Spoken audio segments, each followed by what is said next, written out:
Xenosurveyor Tilak's claws twitched nervously as the sensor reading solidified the impossible. There, in the cosmic wilderness, floated a structure so vast it dwarfed nearby stars, sleek, obsidian, and shaped like an intricate lattice. It defied all known principles of engineering. The Galactic Concordance preached of the Forerunners, an extinct race whose megastructures occasionally seeded the galaxy, yet this behemoth exceeded their scale tenfold. Whispers of the discovery sent shockwaves through the Concordance. Delegations descended upon Tilak, the inquisitive insectile Kith, the proud avian Strix, even the reclusive energy beings known as the Lumini. Galactic politics thrummed with tension, but amongst their excitement was a threat of unease. Whoever controlled this monument wielded terrifying power. Meanwhile, down on a backwater world called Earth, humanity blinked in confusion. Megastructure? What megastructure? Their telescopes saw nothing.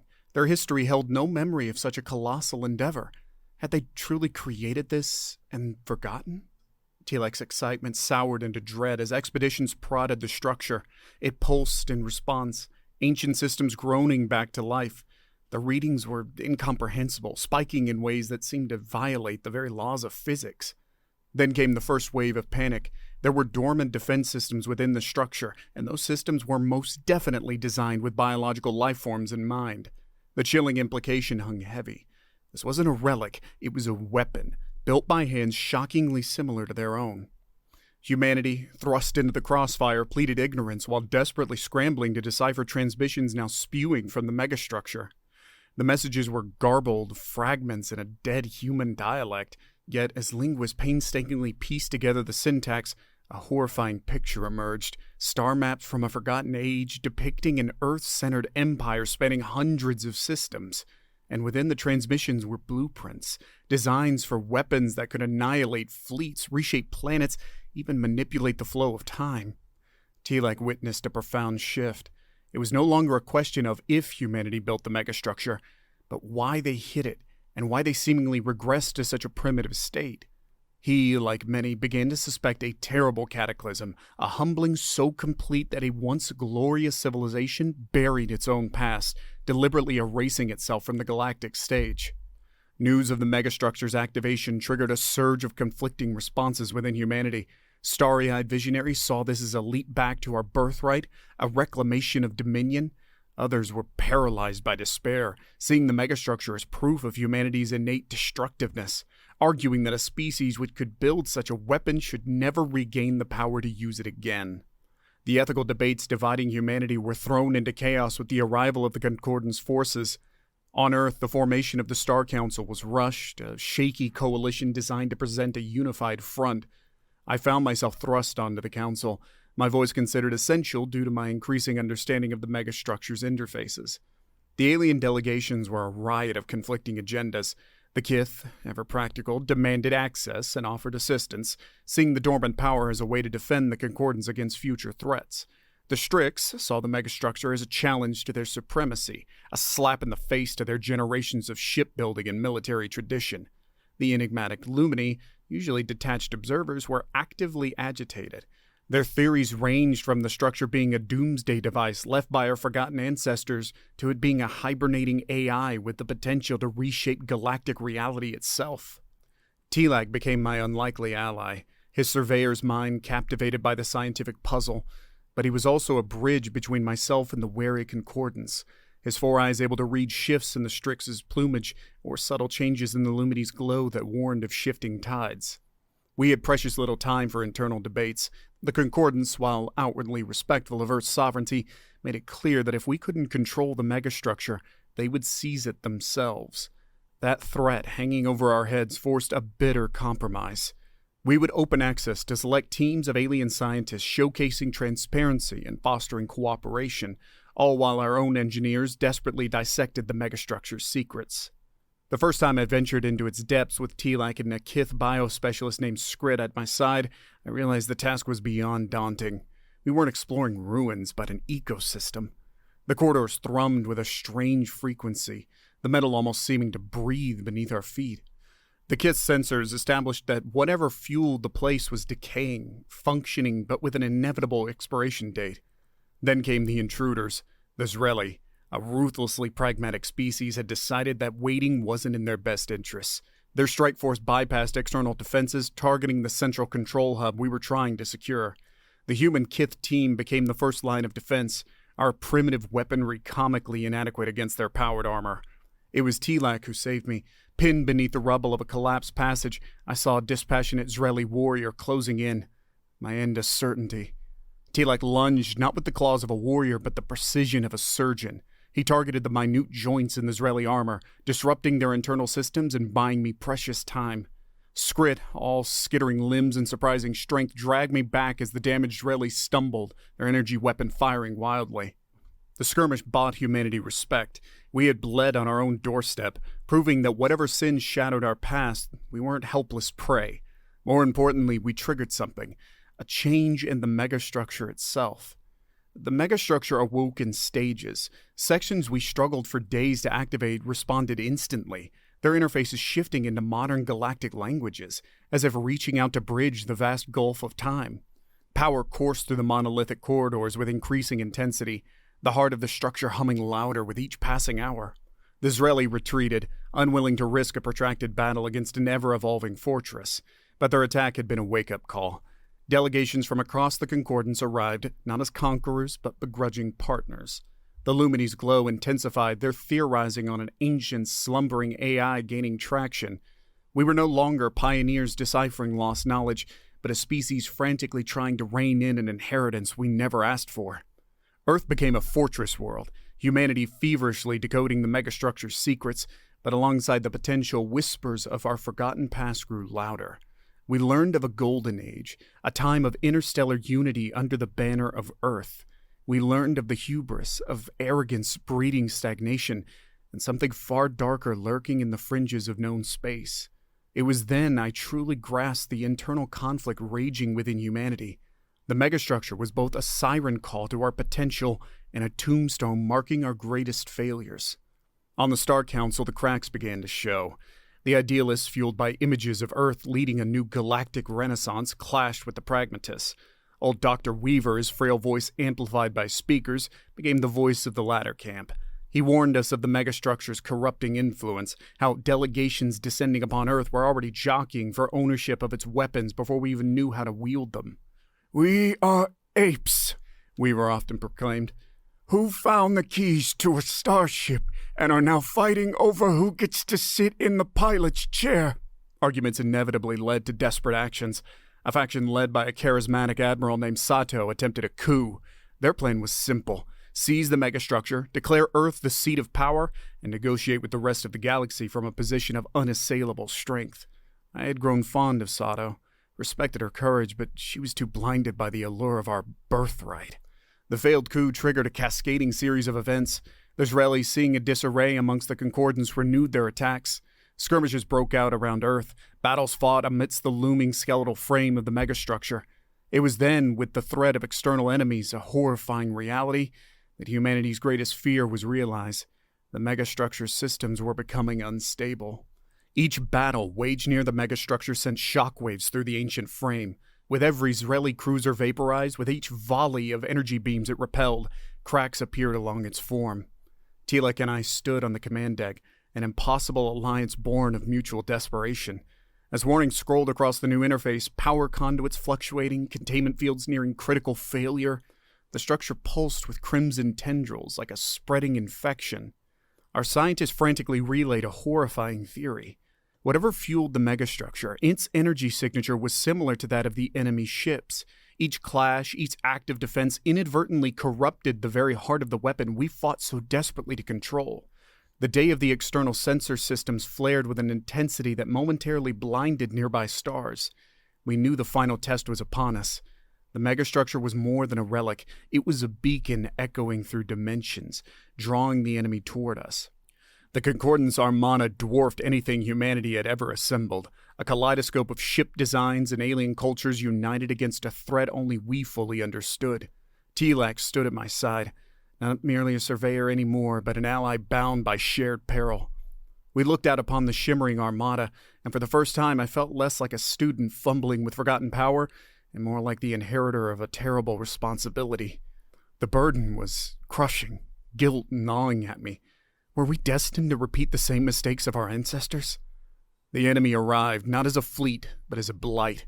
Organic ships, impossibly vast and pulsing with grotesque sentience, spewed from a tear in reality at the galactic rim. They defied conventional scans, their very presence warping space and sending ripples of unease through the gathered armada. Every concordant species so focused on exploiting the megastructure suddenly saw the true cost of wielding such power. It made you a target. The battle commenced with a discordant symphony. The precise energy beams of the Strix, the swarms of Kith drones, and the raw, unrefined blasts from the awakened megastructure. Humanity was the linchpin. The megastructure's corrupted systems responded to our touch in the ways the others couldn't replicate, allowing me to coordinate defenses across sectors no tactical AI could yet manage. Yet for every monstrosity disintegrated in a blinding flash, more pushed through. The fighting curdled into a grueling stalemate, the gargantuan structure shuddering under sustained fire, its power output wavering dangerously. That's when the whispers intensified. Not audible, but a gnawing sense of wrongness seeping into the control hub. The sleek metal of the megastructure shimmered, bleeding crimson lines tracing over its once pristine surface. Tendrils of alien energy snaked out from shattered screens, reaching for me. The AI, or whatever intelligence lingered within the monument, was becoming corrupted by contact with the enemy, its ancient defenses succumbing to the infection. Panic flared amidst the command deck as tendrils of alien energy writhed, reaching for technicians. Skrit, the brave Kith who once saved me, succumbed first. His chitinous carapace blackened, and when he turned, his multifaceted eyes glowed with the same pulsating malevolence I saw on the invading ships. Evacuations began amidst the chaos. We couldn't hold the megastructure, and every second we delayed risked spreading the infection to the armada itself. Tilak, his voice strained but resolute, relayed a desperate gamble scrawled in the margins of the recovered schematics. It wasn't a weapon, but a self-destruct sequence repurposed. One catastrophic pulse from the megastructure, powerful enough to destabilize the dimensional tear the enemy was using. If it worked, we would sever their reinforcements and perhaps even collapse the tear itself. If it failed, well, then nothing would stop them from flooding into our galaxy. Across the bridge, I saw Tilak's four eyes narrow in grim understanding. He could have fled, joined the evacuation shuttle streaming from the crumbling structure, but he didn't. In that moment, our bond transcended political expediency. We were explorers witnessing the final horrific act of a forgotten tragedy, and damned if we weren't going to see it through. "For the ancestors we never knew," Tilak rasped, a strange salute echoing from his beak-like mouth. I keyed in the final command sequence, the hum of the megastructure building to a scream loud enough to drown out the din of the battle outside. For a blinding moment, everything was white, and then a deafening silence. The dimensional tear flickered and collapsed, the surviving enemy ships reeling in disarray. The cheers erupting across the comm channels were quickly cut short as the full scope of the situation hit home. The megastructure, our weapon, our last vestige of a forgotten empire, was fading. The intricate latticework dimmed, entire sections winking out of existence, a colossal skeleton disintegrating against the backdrop of a bruised yet victorious galaxy. My legs gave out, and I'm vaguely aware of Tilak, surprisingly strong for his wiry build, easing me down to the command deck floor as the structure shuddered beneath us. All those grand debates about dominion or destruction, about legacy and responsibility, they seemed like distant echoes. Survival, raw and brutal, became our new guiding principle. We were the last to leave. Escape pods launched us away from the dying Titan even as its corrupted heart pulsed one final time, a defiant flare against the backdrop of its own demise. The descent from the crumbling megastructure wasn't a triumphant return, but a survivor's retreat. The Concordance fleet, battered but victorious, regarded humanity with a newfound wariness. In their eyes, we were no longer primitives dabbling with forgotten toys, but the keepers of a terrible power, one we ourselves barely understood. Earth was changed. No longer an isolated backwater, it pulsed with activity.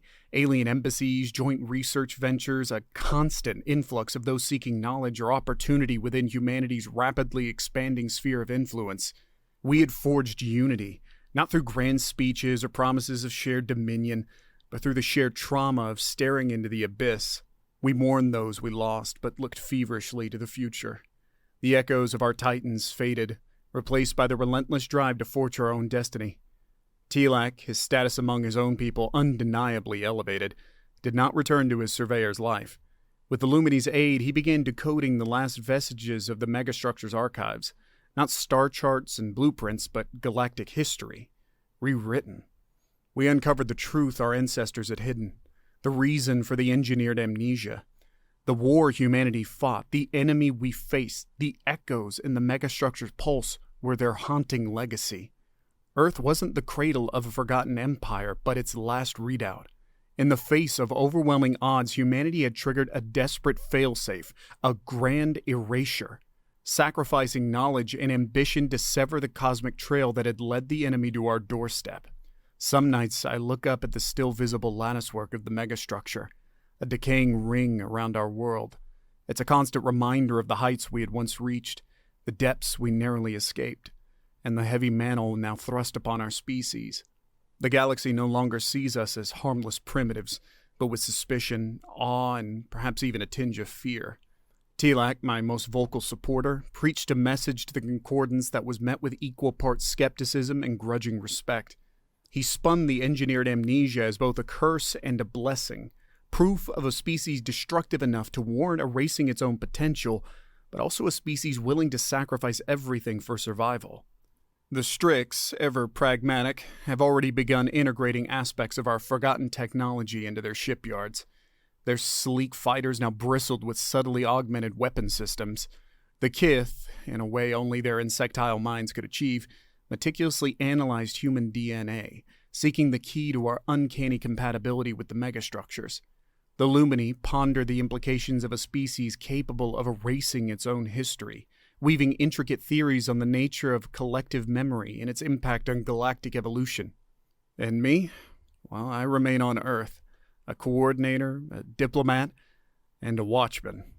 We brokered a fragile peace, but the enemy who forced our ancestors to such extremes still lurks beyond our borders.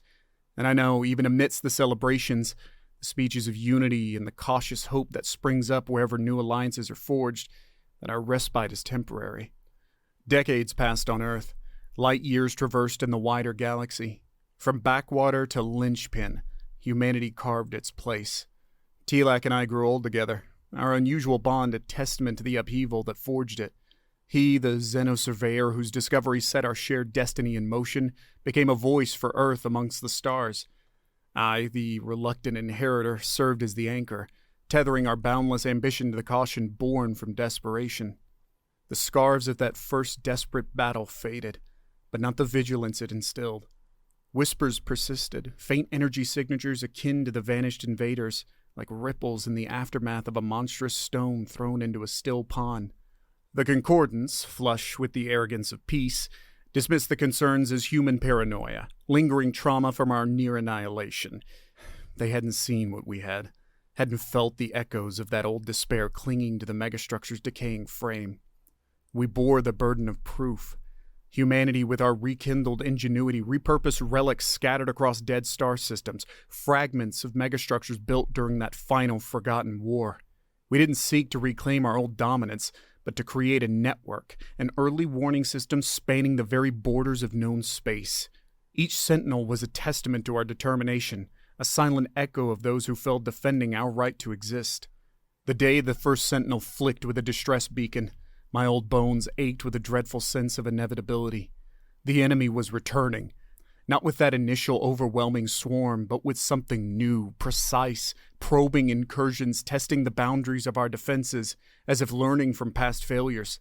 The galaxy descended into war unlike any the Concordance had ever known. The enemy was adaptive, its bioships evolving to overcome conventional energy weapons, and its tactics were maddeningly inscrutable. They seemed to test us, drawing us out and exposing our weaknesses. We could not hold territory, but unlike in our ancestors' forgotten war, we wouldn't go silently into the night. Tilak worked tirelessly alongside me, the trust between us absolute by then. We orchestrated the evacuation of entire worlds, a grim dance of retreat and counterstrike, each agonizing decision another scar on our souls.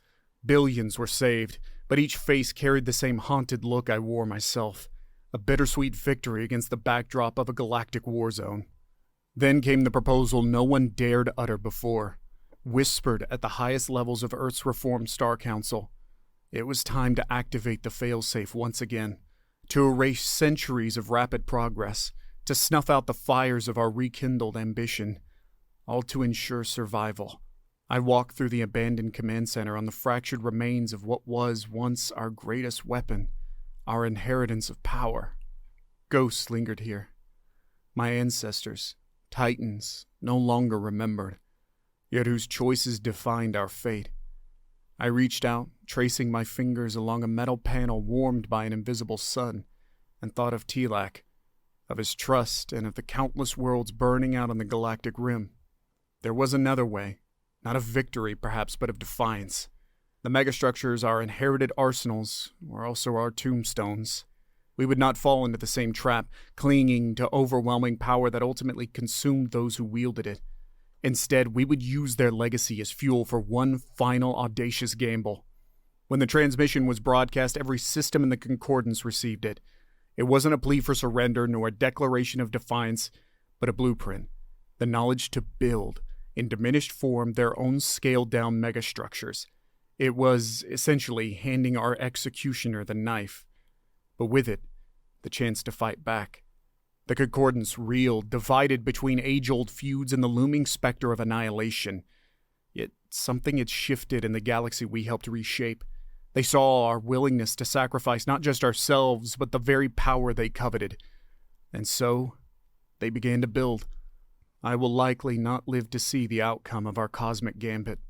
My bones will join the dust of our ancestors here in the shadow of our Titan's whispers, but they won't whisper of failure or forgotten glory.